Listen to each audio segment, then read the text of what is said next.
Lambda x ही दिया है क्या 3500? देखो तो लैम्बडा वाई कितना है 700, हाँ तो 7000 एंगस्ट्रॉम, ठीक है। अब लैम्बडा वाई की वेवलेंथ ज्यादा है, इसका मतलब ये रेयरर है, तो mu y less than mu x, ये तो पक्का है। क्यों? क्योंकि lambda y greater than lambda x, अगर ऐसा है तो mu y less than mu x, यानी म्यू एक्स डेंसर हो जाएगा, एक्स डेंसर हो जाएगा, और वाई क्या हो जाएगा, रेयरर मीडियम हो जाएगा, ये तो पक्का है। तो relative refractive index of 1 with respect to 2 हम ऐसा लेते हैं, lambda 1 upon lambda 2, lambda 2 upon lambda 1, do you know this? अरे हमने ऐसे देखा है कि नहीं, एक जनरल फॉर्मूला हमने ऐसे देखा है, lambda lambda 1 upon lambda 2, mu 2 upon mu 1 sine आई अपॉन, ये हमने देखा है कि नहीं? तो हमें फिलहाल इसकी जरूरत नहीं है, फिलहाल इसमें हमें ध्यान रखना है कि mu 2 1 is equal to lambda 1 upon lambda 2, बराबर है। अब ये जो म्यू 2 है यहाँ पे, तो ये हम जनरल लेते हैं जब रेयरर से डेंसर में आता है। अब हम यहाँ पे डेंसर से रेयरर में जा रहे हैं, अरे समझ रहे हैं क्या? तो y with respect to x, अरे समझ रहे हैं क्या? तो ये हो जाएगा लैम्बडा x अपॉन, सॉरी हाँ बराबर ना, lambda x upon lambda y, तो 3500 अपॉन 700, दैट इज 1/2 हो जाएगा, हाँ है ना? And that is equal to 1 upon mu x Y, reciprocal. अरे mu 2 1 is equal to 1 upon mu 1 2 होता है कि नहीं? तो ये रेसिप्रोकल हो गया, इसका मतलब म्यू एक्स वाई जो है वो हो गया तुम्हारा 2, अरे है ना? साइन सी होता है 1 upon mu x y, denser with respect to rarer, तो साइन सी हो गया तुम्हारा 1/2, इसका मतलब सी हो गया 30 डिग्री। आई बात समझ? लिख लो, ये फिर से समझाओ एक बार, फिर से समझाता हूँ, देखो ध्यान, नहीं नहीं एक बार अच्छे से समझ। देखो हमारा सब्जेक्ट क्या है यहाँ पे, whenever ray of light enters from denser to rarer, अब यहाँ पे डेंसर कौन सा मीडियम है, x, और रेयरर कौन सा है, ये हमें पता है, अरे समझ रहे हैं क्या?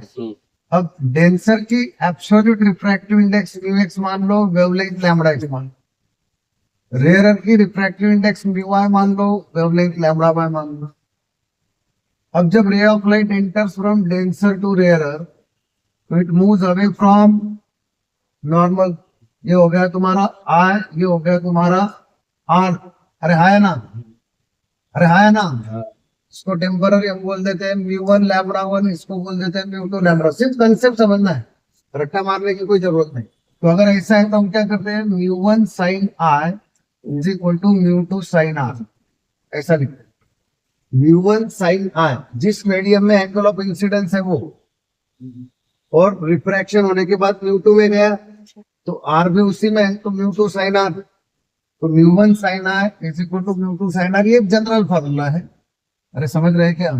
Sine I upon sine are is equal to, यहाँ पे म्यू 2 अपॉन क्या हो जाएगा, म्यू 1 हो जाएगा, refractive index of 2 with respect to 1, समझ रहे ना? यहाँ पे 1 डेंसर है, हमें रट्टा नहीं मारना, हमें सिर्फ डेंसर और रेयरर का कंसेप्ट समझना है। अगर म्यू 1 में आई है तो म्यू 1 साइन आई, म्यू 2 में आर है तो म्यू 2 साइन आर, ये इक्वल होता है, और इस तरह से, और ये होता है तुम्हारा लैम्बडा 1 अपॉन लैम्बडा 2। अब यहाँ पे हम क्रिटिकल एंगल अगर लेंगे इसको, तो आर कितना हो जाएगा, 90, क्रिटिकल एंगल पे रिफ्रैक्शन 90 होता है। अब ये lambda x upon lambda y, lambda sorry हाँ बराबर बराबर लिखा है, अरे हाँ है ना? तो ये हो गया 1/2, ये साइन 91, तो sine C is equal to 1/2, तो सी इज इक्वल टू क्या आ गया, 30 डिग्री आ गया। क्या बात समझ में आई? फिर से एक बार समझा देता हूँ, अगर कोई भी लाइट मीडियम 1 में है, लैम्बडा 1 है, C1 है, ये म्यू 2 है, लैम्बडा 2 है, C2 है, मीडियम 1 में से मीडियम 2 में जाएगा, डेंसर रेयरर कुछ भी हो, तो म्यू 1 साइन आर यहाँ से अगर गया है तो यहाँ पे आर होगा, यहाँ पे आर होगा, जो भी है। Mu 1 sine are is equal to mu sine r इस तरह। क्लियर? चलो लिखो।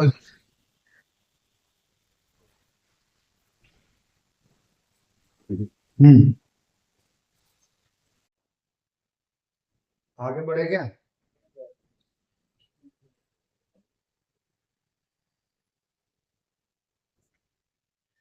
अब दूसरा क्वेश्चन देखो क्या है। दूसरा क्वेश्चन,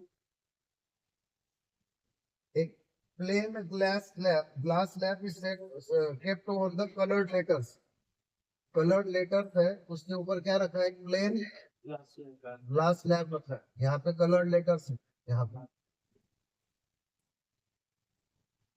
पे कलर्ड लेटर्स है, उसके ऊपर प्लेन ग्लास स्लैब रख दिया। तो letter which appears least raised, हमें पता है ना यहाँ पे अगर ऑब्जेक्ट है तो वो नॉर्मल शिफ्ट करेगा, और नॉर्मल शिफ्ट करेगा तो x इज इक्वल टू, जब रेयरर से डेंसर में कोई देखेगा तो नॉर्मल शिफ्ट का फॉर्मूला क्या होता है?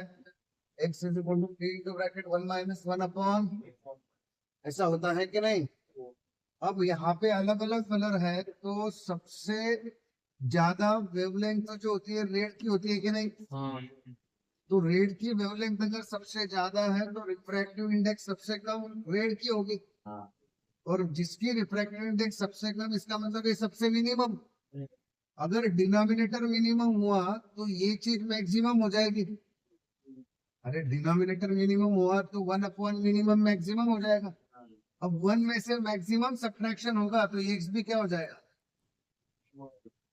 अरे 1 में से मैक्सिमम सब्ट्रैक्शन होगा तो ये मिनिमम हो जाएगी ना वैल्यू। तो इसका मतलब रेड कलर के लिए मिनिमम x होगा। कंसेप्ट समझ में आई? फिर से समझाओगे कौन है? हमें ऑलरेडी पता है कि अगर यहाँ पे कोई ऑब्जेक्ट है, यहाँ पे कोई ऑब्जेक्ट है तो उसका नॉर्मल शिफ्ट होने वाला है x। कोई रेयर में से देख रहा है, इस नॉर्मल शिफ्ट का फॉर्मूला क्या है? ये जो थिकनेस है d, इसकी रिफ्रैक्टिव इंडेक्स म्यू है, तो d into bracket 1 minus 1 upon mu.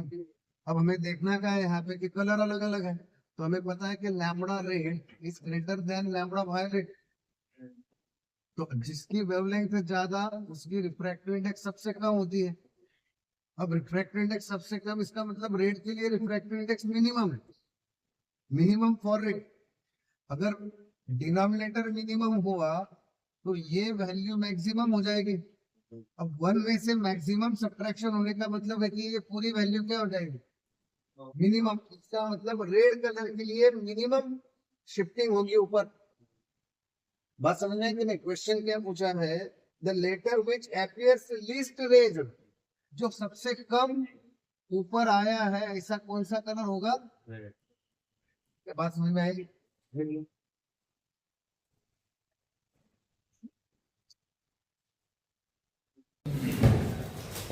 चलो भाई, ओ महेश बाबू उधर जाओ। अगला क्वेश्चन, इधर ध्यान देंगे सब लोग। ओ भाई,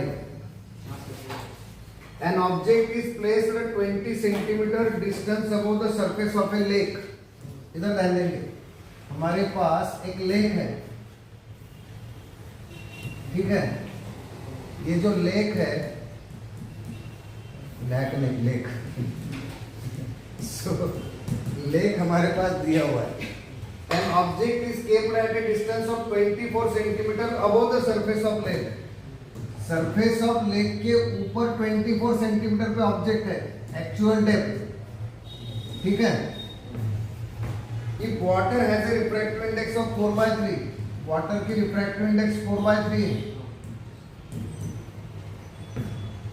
then at what distance from the lake surface a fish will sight the object? बहुत अच्छा क्वेश्चन है, देखो ध्यान दो। यहाँ पे फिश है और ये फिश इसको देख रहा है, कितने डिस्टेंस पे देखेगा ये क्वेश्चन है। ये फिश यहाँ पे है सरफेस पे, तो पहले तो ये हमें पता है कि ये 24 सेंटीमीटर, और हमें ऑलरेडी पता है कि अगर ऐसा है तो डेंसर से रेयरर में देखने के बाद ये इसकी हाइट थोड़ी ऊपर हो जाएगी, नॉर्मल शिफ्ट हो जाएगा। और ये जो नॉर्मल शिफ्ट होता है ये t इंटू म्यू -1 होता है। यहाँ पे t का मतलब है ये हाइट एक्चुअल, तो ये हो गया 24, 4/3 माइनस 1, तो 24 1/3 दैट इज 8 सेंटीमीटर। तो ये 8 सेंटीमीटर ऊपर आ गया, तो इसका मतलब सरफेस पे ये कितना दिखाई देगा, 32 सेंटीमीटर दिखाई देगा। बात समझ में आई है? ऑप्शन में सरफेस से कितना 32 centimetre above the surface of water. Clear? इसको नहीं समझा? मैडम को नहीं समझा? चलो फिर जल्दी से।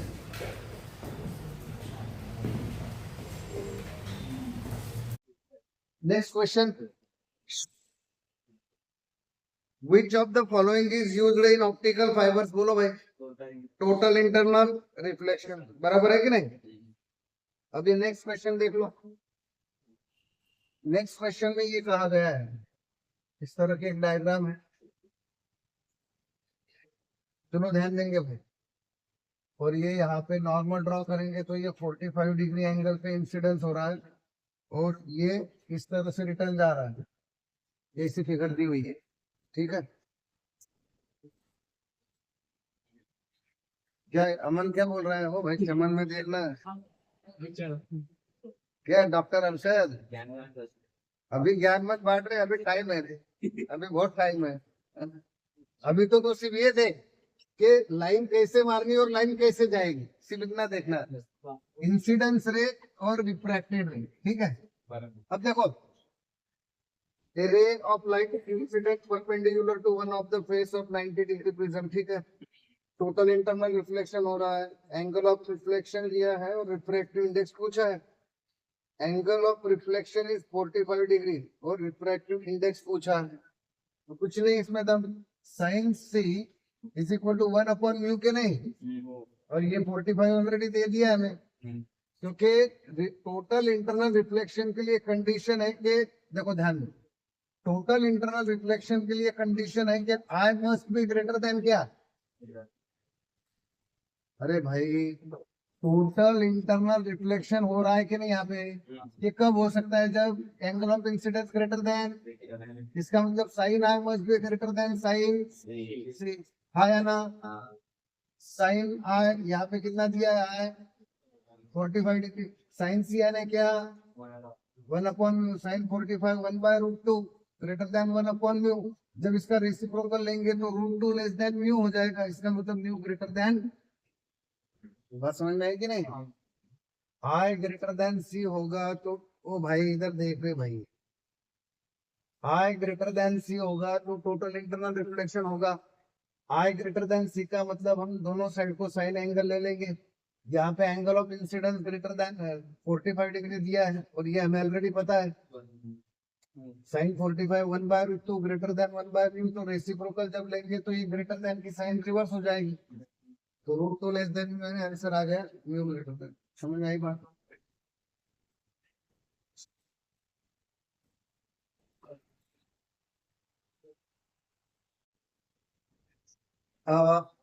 क्या क्वेश्चन अच्छे से समझ गया? इंपॉर्टेंट क्वेश्चन है। टोटल इंटरनल रिफ्लेक्शन जब हो रहा है तो angle of incidence greater than critical angle लेना है, और इस तरह से। अब अगला क्वेश्चन, अगले क्वेश्चन में देखो ध्यान दो इधर अच्छे से। A fish looking up through the water sees the outside world। Water में फिश है, और कहाँ रहेगा? A fish looking up, मच्छी बजा, ये भी सही बात है, और वो जिंदा फिश है, देख रहा है किसी को। तू भी देखते होगा ना किसी को तो, हाँ उसके बाजू में तगड़ा है ना, तो भैंस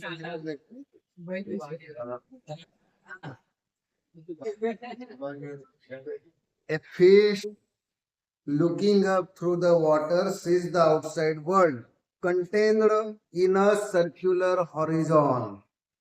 तो इसका मतलब क्या, मैं इस तरह से डायग्राम निकाल सकता हूँ क्या? क्या ये ऐसे आएगा क्या? A fish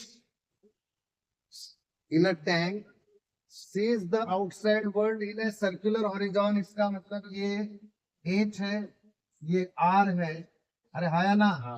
ये थीटा है, हमने लिया ऑलरेडी है। तो हमारे पास आर पूछा है, तो आर इज इक्वल टू क्या, h upon under root of mu square minus one formula है क्या? बराबर है कि नहीं? R is equal to h upon under root mu square minus one. अब यहाँ पे एच जो है, fish is 12 centimetre below the surface, यानी हाइट दी है 12 सेंटीमीटर, तो 12 upon under root of mu, mu कितना है 4/3 bracket square minus one, that is 12 upon under root of 16 upon 9 minus one, 12 upon under root of 16 minus one 9, यानी 7 हो जाएगा ये, 7/9, 12 upon under root of 7, under root of 9 यानी upon 3, 3 ऊपर जाएगा, तो फाइनल आंसर आएगा 36 अपॉन रूट 7। एक फिश है जो ऊपर दुनिया को देख रहा है सर्कुलर हॉरिजॉन में, तो इसी तरह से उसका डायग्राम है। और अगर हमें साइन साइन थीटा निकालना है, तो हमें ऑलरेडी पता है sine theta is equal to r r upon under root of r square plus h square. ये दो फॉर्मूले हम इस केस में ले लेंगे। चलो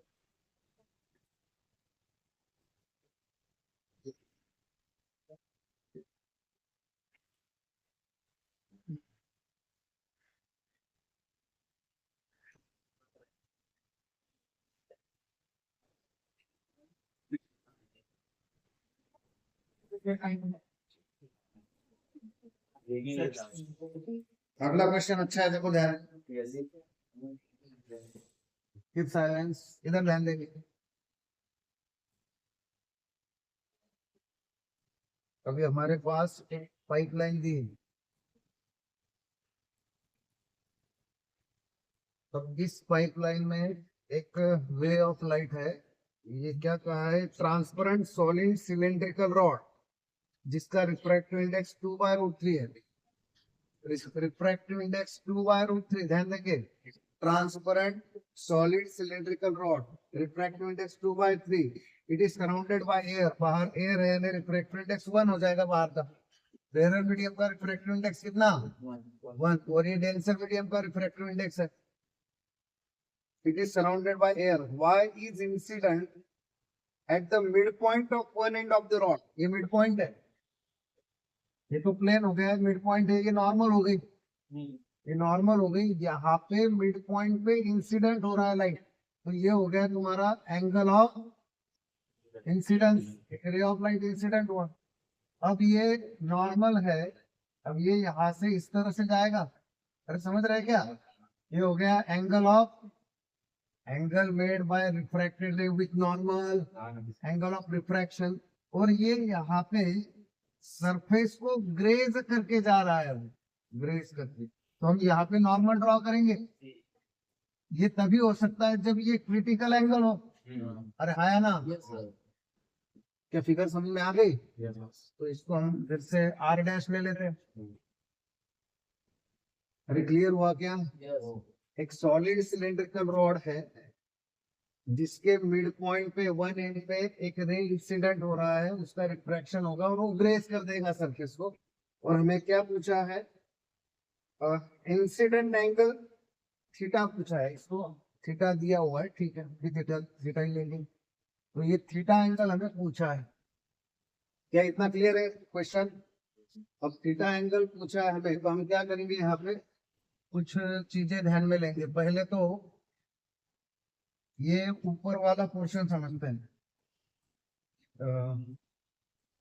इस पोर्शन पे हम काम करेंगे। क्या ये एंगल ऑफ इंसिडेंस है? अरे इसके लिए एंगल ऑफ इंसिडेंस है ना, और एंगल ऑफ रिफ्रैक्शन है, तो sine c upon sine are dash is equal to, जब ऐसा होता है तो क्या mu r upon mu d लेते हैं क्या, refractive index of this with respect to this, या फिर अगर ऐसा नहीं समझ रहा है, मान लो ये कैसे लेना, तो ये मान लो म्यू डी है, तो म्यू डी में सी है ना, तो mu D sine C is equal to mu are sine are dash. बात समझ में आई क्या? अगर तुम्हें ये समझ में ना आए कि रेशियो लेना कैसे, तो simple mu one sine one is equal to mu two sine two, जो भी होगा। तो म्यू डी, ये डेंसर मीडियम है, ये डेंसर मीडियम का mu D sine C is equal to mu are sine are dash. Clear हो गया? अरे हाँ ना, अब ये म्यू डी है तुम्हारा 2/√3, हमें साइन सी दिया हुआ नहीं है, म्यू आर हमारा 1 है और ये हमें ऑलरेडी पता है साइन 90, तो इसका मतलब sine C is equal to √3/2। इसका मतलब सी हो गया तुम्हारा कितना डिग्री, 60 डिग्री। अब ये जो ट्रायंगल है, ध्यान देंगे, ये जो लव ट्रायंगल है आर सी और ये 90, तो R plus C plus 90 is equal to 180। क्या आर प्लस ये सी कितना है, 60 डिग्री निकाला ना हमने। इसका मतलब आर प्लस 150, ध्यान देंगे अच्छे से, इज इक्वल टू कितना डिग्री हो गया, अब ये आर हो गया 30 डिग्री। अब फिर से एक नया लव ट्रायंगल बनाएंगे, इसके लिए लव ट्रायंगल बनाएंगे। देखो क्या है, थीटा जो है वो एयर में है और आर जो है वो किसमें है, टेंसर में है ना। थीटा पूछा है, आर निकालना है। अब एयर में ये μ1 मान लो, इसका μ2 मान लो, तो μ1 sine theta is equal to μ2 sine R. अरे है ना, μ1 हमें पता है एयर का कितना 1 साइन थीटा, μ2 कितना है √3 सॉरी 2/√3, क्या 2/√3 और साइन आर, आर कितना निकाला है 30, क्या साइन 30 यानी 1/2, 2 cancel, theta is equal to sine theta is equal to 1/√3 यानी थीटा साइन इनवर्स ऑफ 1/√3। बात समझ में आई क्या? फिर से एक बार एक्सप्लेन करता हूँ, ध्यान, वेरी वेरी इंपॉर्टेंट प्रॉब्लम। ये प्रॉब्लम पूछा जा चुका है, फिर से फिगर रिलेज कर देता हूँ, ध्यान दो अच्छे से। हमारे पास एक सॉलिड सिलेंड्रिकल रॉड दिया हुआ है, इस सॉलिड सिलेंड्रिकल रॉड का ये एक्सिस हो गया, इस एक्सिस के वन एंड पे मिड पॉइंट पे एक रे इंसिडेंट हो रहा है।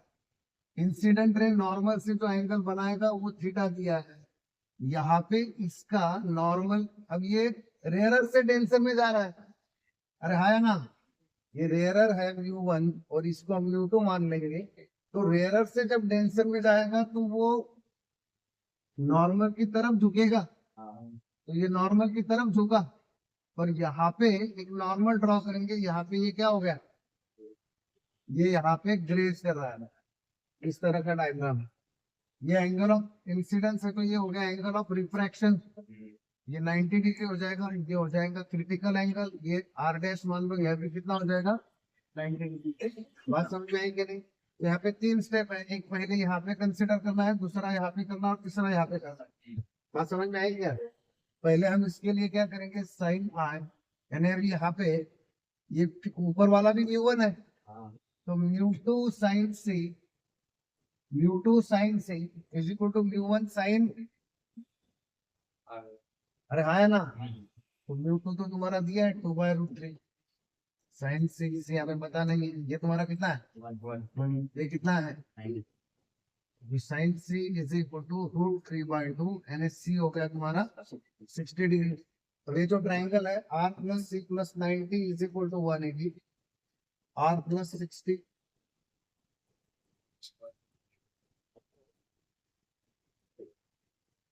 तो आर हो गया तुम्हारा कितना, अब आर 30 हो गया, तो यहाँ पे भी रूल अप्लाई करेंगे, ये हो गया थीटा, ये हो गया थीटा तुम्हारा μ1 में, ये आर हो गया तुम्हारा μ2 में, तो sine theta μ1 sine theta is equal to μ2 sine R. μ1 तुम्हें दिया है 1 साइन थीटा पूछा है, μ2 दिया है तुम्हें 2/√3 और ये है साइन 30, 2/√3 साइन 30 यानी 1/2, तो फाइनल आंसर आया sine theta is equal to 1/√3, that is theta is equal to sine inverse of 1/√3। Clear?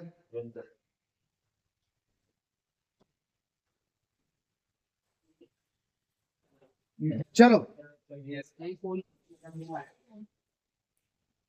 अगला क्वेश्चन,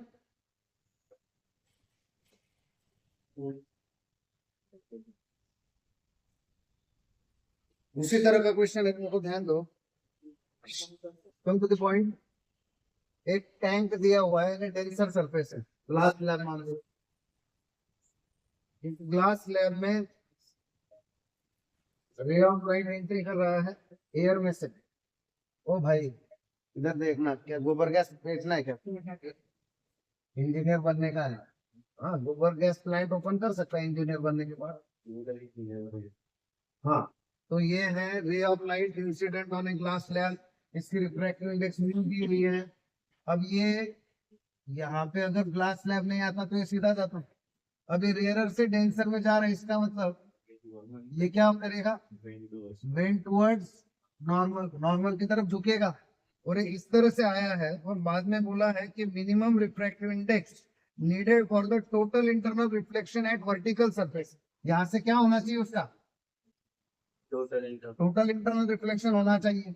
तो यहाँ पे हम नॉर्मल ड्रॉ करेंगे क्योंकि ये डेंसर से रेयरर में जा रहा है। डेंसर से रेयरर में जा रहा है तो ये जो एंगल है ये ग्रेटर देन क्या होना चाहिए? क्रिटिकल एंगल होना चाहिए, तभी टोटल इंटरनल रिफ्लेक्शन होगा। अरे हाँ या ना? जब ये एंगल जो है ये angle of incidence greater than critical होगा तो क्या होगा? अरे बात समझ में आई क्या? किसको नहीं समझा फिगर? तो मैडम जी आपको समझा, अनुष्का जी? ये इंसिडेंट रे ऑफ लाइट है जो 45 डिग्री पे आ रहा है। ये यहाँ से रेयरर में से डेंसर में जाएगा तो it will bend towards normal. जब बेंड होने के बाद यहाँ पे आ रहा है तो यहाँ पे टोटल इंटरनल रिफ्लेक्शन हो रहा है। ये तभी पॉसिबल है जब angle of incidence greater than critical angle होगा। अरे हाँ या ना? फिर से उसी तरीके से हम आगे बात करेंगे। क्या है देखो, क्या पूछा है? For angle of incidence 45 degree at the top surface, what is minimum refractive index needed for the total internal reflection? अगर ये 45 है मान लो तो angle made by refracted ray with normally R हो जाएगा क्या? इसको म्यू1 मान लेते हैं, इसको म्यू2 मान लेते हैं। तो फिर से वही फॉर्मूला यूज करेंगे, mu one sine 45 is equal to mu two sine. अरे यहाँ पे हम यूज कर रहे हैं ना, म्यू2 साइन आर हो जाएगा। म्यू1 कितना है? 1। रेयर मीडियम है एयर। साइन 45 1/2। म्यू2 तुम्हें म्यू दिया है तो साइन आर तुम्हें पता ही नहीं है, तो साइन आर, तो sine are is equal to हो जाएगा 1/√2। अरे हाँ या ना? साइन आर 1/√, बराबर है क्या? अब मुझे बताओ क्या ये जो एंगल है, ध्यान देंगे अच्छे से, ये आर है, ये 90 है, तो क्या ये 90 माइनस आर हो जाएगा? अरे हाँ या ना? तो अब इसके लिए हम यूज करेंगे वही फॉर्मूला फिर से। अब ये सेकंड में है तो म्यू2 साइन क्या 90 माइनस आर लिखू क्या? म्यू2 साइन 90 माइनस आर, अब बाहर आ रहा है वो, तो म्यू1 साइन आर डैश। अरे हाँ या ना? अब mu two sine 90 minus R N A cos R mu one R N A. हम अगर क्रिटिकल मान लेंगे इसको, आर नहीं क्रिटिकल, ठीक है तो इसे कर लेते हैं, ठीक है। म्यू1 साइन आर डैश हमको कितना लेना है यहाँ पे? साइन 90, क्योंकि टोटल इंटरनल रिफ्लेक्शन को सोचना पड़ेगा ना हमें। और म्यू1 कितना हो जाएगा? तो और म्यू2 म्यू दिया है तो cos R is equal to sine 91। तो cos R is equal to क्या हो जाएगा? अब हमारे पास कॉस आर है, साइन आर है, हमें चाहिए म्यू। तो हमारे पास एक और फॉर्मूला है, sine square R plus cos square R कितना है? 1। साइन स्क्वायर आर यानी 1/2 म्यू स्क्वायर। ये 1/2 mu square is equal to 1। LCM निकालेंगे 1/2 mu square, 2/2 mu square is equal to 1, 3/2 mu square is equal to 1। इसका मतलब mu square is equal to 3/2, इसका मतलब equal to root 3/2। आया क्या? फिर से एक बार समझा दो, क्या समझ गया है? चलो चलो पॉज। अरे हुआ नहीं पॉज। हाँ ठीक है।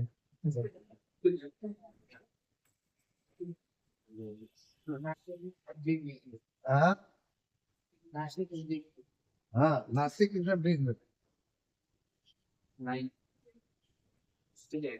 9 नंबर का है क्या भाई? चलो इधर ध्यान दो।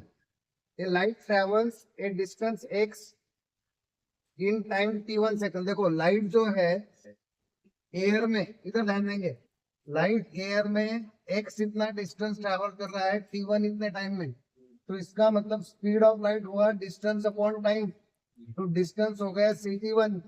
इक्वेशन नंबर 1 सही है क्या? लाइट का t1 इतने समय में एक्स इतना डिस्टेंस ट्रेवल हो रहा है एयर में, तो speed is equal to distance upon time, distance is equal to ये मिल। अब दूसरा, वही लाइट जो है एक मीडियम दिया हुआ है दूसरा, जिसमें 10x इतना डिस्टेंस ट्रेवल कर रहा है t2 इतने समय में, 10x इतना डिस्टेंस t2 इतने समय में, ये हो गया speed of light in air, ये हो गया speed of light in medium, total distance कितना है 10x अपॉन 2। तो ये हमारे पास एक वैल्यू है और हमें पूछा गया है what will be critical angle for the medium, critical angle पूछा है, तो critical angle sine C is equal to क्या रहता है 1 अपॉन, अब म्यू कैसे निकालेंगे, mu is equal to refractive index, ये जो है रिफ्रैक्टिव इंडेक्स कैसे निकालेंगे, अरे सी ए अपॉन सी ए, C1 अपॉन C2 लेते कि नहीं, सी ए कितना है x अपॉन T1, ये कितना है 10x upon T2, so mu is equal to, देखो x x कैंसिल, T2 ऊपर चला जाएगा, अरे है ना, और 10 T1 रह जाएगा, तो यहाँ पे sine c is equal to 1 upon, ये देखो T2 upon 10 T1. So sin C1 is C is equal to 10 T1 upon T2. So C is equal to sin inverse of, आई बात समझ में? चल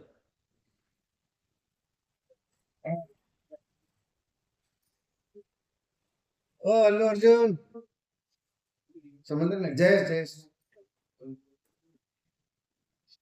अमर स्टार एक्टर है तो अपने क्लास में अल्लू अर्जुन, उठबमा उठबमा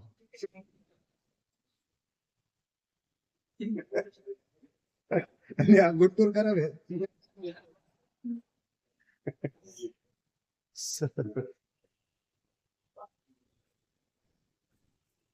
अगला क्वेश्चन,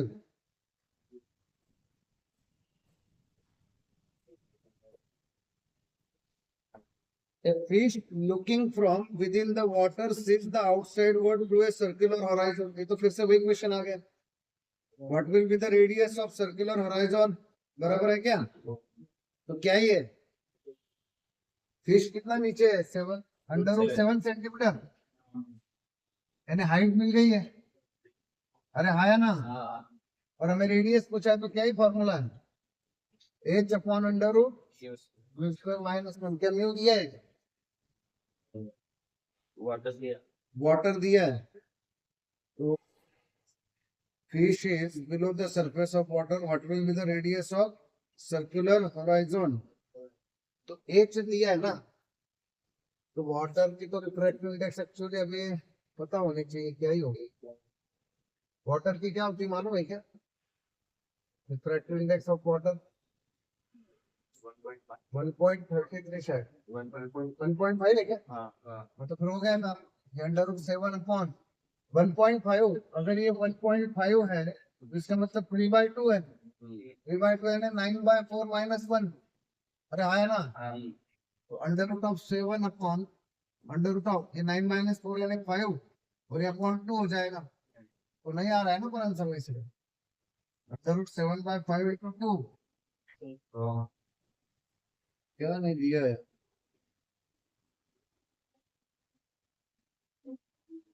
रेडियस पूछा है तो यही फॉर्मूला इसके लिए, तो और ना ही उन्होंने आय और कुछ दिया है, एक्स दिया है, तो ये कंप्लीट नहीं होगा ये फॉर्मूला तो, ठीक है, इसको लेकर पूरा पूरा कंटेंट नहीं दिया उन्होंने यहाँ, ठीक है।